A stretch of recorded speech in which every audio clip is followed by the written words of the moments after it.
Haney firing on all cylinders now. I wanted kids to beat him up because I didn't want to go to jail because he was bad as Fighting out of Las Vegas, Nevada, here is the skill, the highly regarded, the reigning, defending, undefeated WBC lightweight champion of the world, Devin Haney.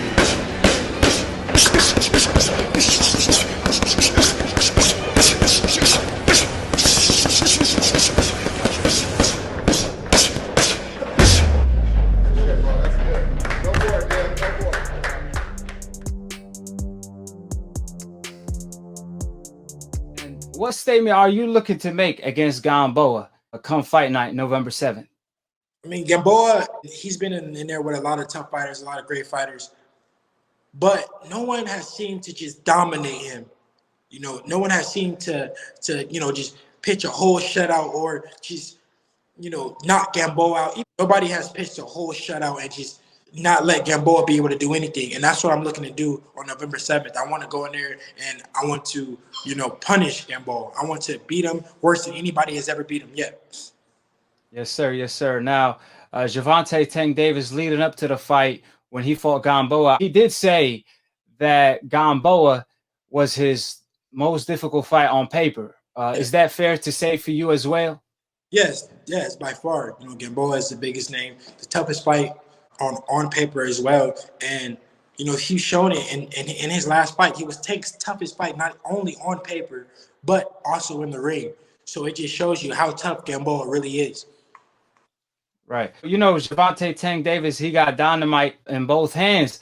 And it took him 12 rounds to get the job done. And you telling me you just want to dominate him even more so. So it took Gervonta 12 rounds. I don't know anybody that took a Tank 12 rounds. I don't think anybody went 12 rounds with Gervonta. So you wanted to top Tank performance. Are you looking for a KO as well on top of dominating him, or just, a win is a win in your book? I always stress this, time and time, that a knockout is the best way to win in boxing. Point blank, period. No way around it. Of course, right. if I could win by knockout in every fight, I would. But to go in there and dominate and not let Gamboa have any type of success and still punish him, that would be the ultimate win for me. Whether it's a knockout or not, if I dominate him for 12 rounds, punishing him, beating him the whole entire minute of every round, then that'll be a better Tank to me, because yes, sir. Gamboa had success in the Tank fight. He hit Tank with shots. Tank had 2 black eyes after the fight. Yeah, so of course, Gamboa, he known for his explosiveness. When he came to the game, they called him the Baby Mike. So fight night, what do you have to be cautious of? Because, a lot of people are trying to overlook Gamboa. However, you, as an opponent of Gamboa, what's the one thing you got to be cautious of Gamboa? Explosiveness, his speed that he brings to the table on top of power. So what is one thing you got to be cautious of? Gamboa brings everything to the table. Like you said, he has speed, he has power, he has movement.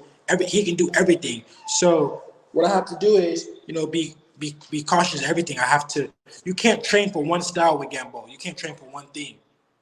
And that's why he's so dangerous.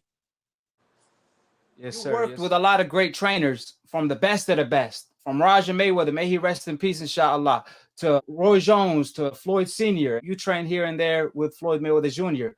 And now your father trained you, and I saw you working with Mickey Bay. Is it possible for Money May to be your full-time trainer in the near future? All the things that Floyd has, taught me over this time, he gave me pointers. But at the end of the day, my team is my team, and I wouldn't trade my team in for nobody in the world. My dad is my head coach, Mickey Bay is the assistant coach.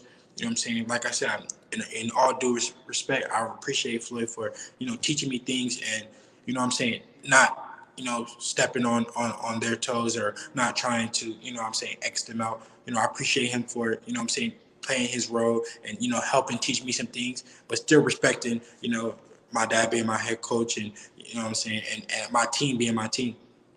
Right, respect for that. Now, I spoke to your dad, and he said one of his best moments was when he saw you sparring Floyd, You know, that brought a lot of joy to him because he saw the passing of the torch when you were sparring Floyd, you know. So what did you take from that sparring? What did you learn from Floyd? And what can you tell the fans, you know, an advice that Floyd Mayweather gave you that is precious to you? I mean, just being in there, that just boosted my confidence up like crazy around that time. Like, to say that I actually been in there with Floyd and I, you know, held my own. You know, I was just thankful for that opportunity because, you know, I'm gonna remember that for, you know, my whole career. That's gonna be a story for, you know, the rest of my career. No matter how big I get, I can always say that, you know, I was a young kid and Floyd asked me to spar, you know, one day in the gym, just random.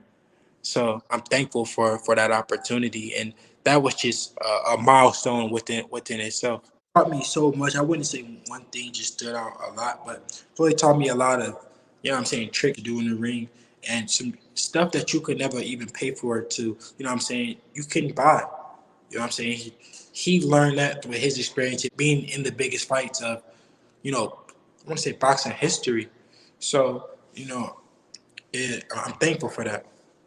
That's experience that money can't buy. How old was you when you sparred Floyd? I think I was like 18. I think I was 18. That's crazy because Floyd Mayweather, he was 17 years old when he sparred Sweet Pea Whitaker, right?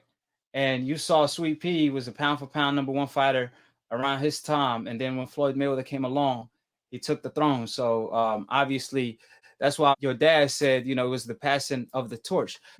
Floyd Mayweather always have great things to say about you. He always have high praise for you. He stated that you could possibly be the one that surpassed him. So to hear things coming from TBE, arguably the best ever, I mean that got to boost your confidence to a whole nother scale.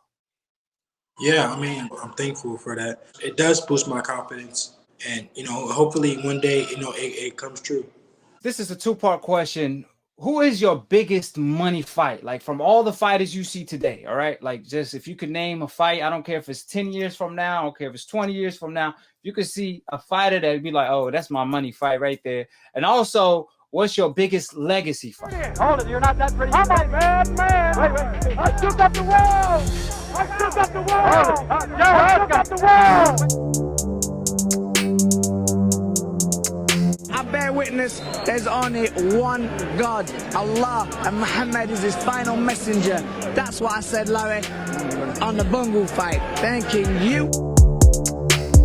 They call me the problem, but you could call me the can man, because anybody can get it. Africans, Americans, Dominicans, Mexicans, anybody can get it.